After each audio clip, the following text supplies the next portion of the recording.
ಯಾರಾದರೂ ಕಷ್ಟ ಅಂತ ಹಣ ಕೇಳಿದರೆ ಅಲ್ಪ ಸ್ವಲ್ಪ ಎಲ್ಲಾದರೂ ನಮ್ಮ ಒಂದು ಅಗತ್ಯಕ್ಕೆ ಕೂಡಿಟ್ಟಿರ್ತಕ್ಕಂಥ ಹಣವನ್ನು ಅವನ ಕಷ್ಟಕ್ಕೆ ಸ್ಪಂದಿಸಿ ಕೊಟ್ಬಿಡುತ್ತೇವೆ.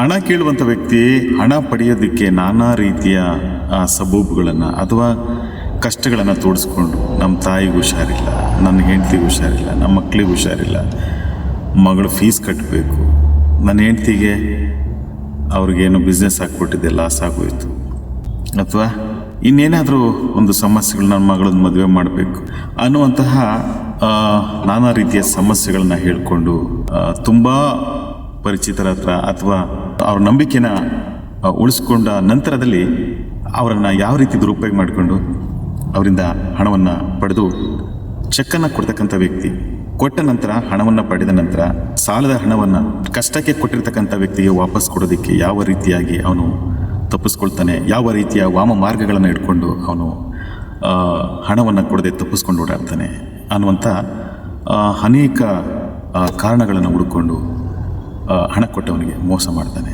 ಸೊ ಅದಕ್ಕೋಸ್ಕರ ಕೊಟ್ಟವನು ಕೋಡಂಗಿ, ಈಸ್ಕೊಂಡವನು ವೀರಭದ್ರ ಅಂತ ಹೇಳಿ.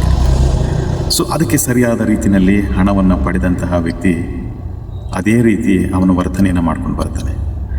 ಸೊ ಹಾಗಾದರೆ ನಾವು ಈಗ ಹಣವನ್ನು ಪಡೆದು ಚೆಕ್ಕನ್ನು ಕೊಟ್ಟಂತಹ ವ್ಯಕ್ತಿ ಹಣವನ್ನು ವಾಪಸ್ ಕೊಡುವ ವಾಯ್ದೆ ಬಂದಾಗ ಆ ಹಣವನ್ನು ಕೊಡದೆ ಯಾವ ರೀತಿಯಾಗಿ ಅವನು ಯಾಮಾರಿಸ್ತಾನೆ ಅನ್ನುವಂತಹ ಕೆಲವೊಂದು ವಾಮ ಮಾರ್ಗಗಳನ್ನು ಹಣ ಕೊಡುವಂತಹ ವ್ಯಕ್ತಿ ತಿಳ್ಕೊಂಡ್ರೆ ಭಾಳ ಸೂಕ್ತ.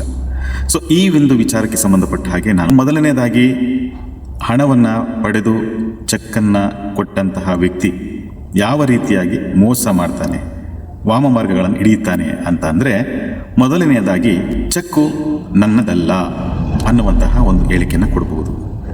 ಆದ ನಂತರ ಆ ಚೆಕ್ಕಿನಲ್ಲಿರುವಂತಹ ಸಹಿ ನನ್ನದಲ್ಲ, ನನ್ನ ಚೆಕ್ಕು ಕಳೆದು ಹೋಗಿದೆ, ನನ್ನ ಚೆಕ್ಕು ದುರುಪಯೋಗ ಆಗಿದೆ, ನನಗೆ ಹಣವನ್ನು ಸಾಲವಾಗಿ ಪಡೆಯುವಂತಹ ಅಗತ್ಯ ಇಲ್ಲ, ಹಣವನ್ನು ಕೊಟ್ಟಂತಹ ವ್ಯಕ್ತಿ ಕೊಡುವಷ್ಟು ಯೋಗ್ಯತೆಯಾಗಲಿ ಅಥವಾ ಆದಾಯದ ಮೂಲವಾಗಲಿ ಅವನ ಹತ್ರ ಇಲ್ಲ,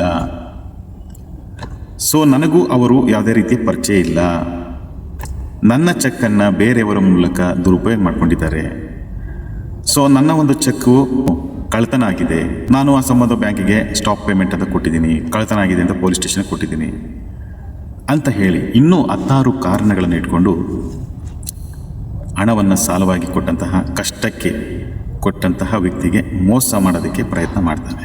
ಸೊ ಇದಕ್ಕೆ ಪ್ರತಿಯಾಗಿ ಹಣವಾಗಿ ಕೊಟ್ಟಂತಹ ವ್ಯಕ್ತಿ ಹಣವನ್ನು ವಾಪಸ್ ಪಡೆಯೋದಕ್ಕೆ ಹಣ, ಸಮಯ ಜೊತೆಗೆ ಮಾನಸಿಕವಾಗಿ ಹಾಗೂ ದೈಹಿಕವಾಗಿ ಹಣವನ್ನು ವಾಪಸ್ ಪಡೆಯೋದಕ್ಕೆ ತುಂಬ ಅಲೆದಾಡಬೇಕಾಗುತ್ತೆ. ಪೊಲೀಸ್ ಸ್ಟೇಷನ್ನು, ಕೋರ್ಟು, ವಕೀಲರ ಕಚೇರಿ, ಕೆಲಸವನ್ನು ಬಿಟ್ಟು ನೆಮ್ಮದಿಯನ್ನು ಹಾಳು ಮಾಡಿಕೊಂಡು ಮಾಡಿದ ಸಹಾಯಕ್ಕೆ, ಅಂದರೆ ಸಹಾಯ ಮಾಡೋನಿಗೆ ಒಂದು ದಾರಿ ಆದರೆ ಮೋಸ ಮಾಡೋನಿಗೆ 100 ದಾರಿ ಇರ್ತದೆ. ಸೊ ಅದಕ್ಕೋಸ್ಕರ ಹಣವನ್ನು ಸಾಲವಾಗಿ ಕೊಡುವಂಥ ಸಂದರ್ಭದಲ್ಲಿ ಎಚ್ಚರಿಕೆಯನ್ನು ವಹಿಸಬೇಕಾಗುತ್ತೆ.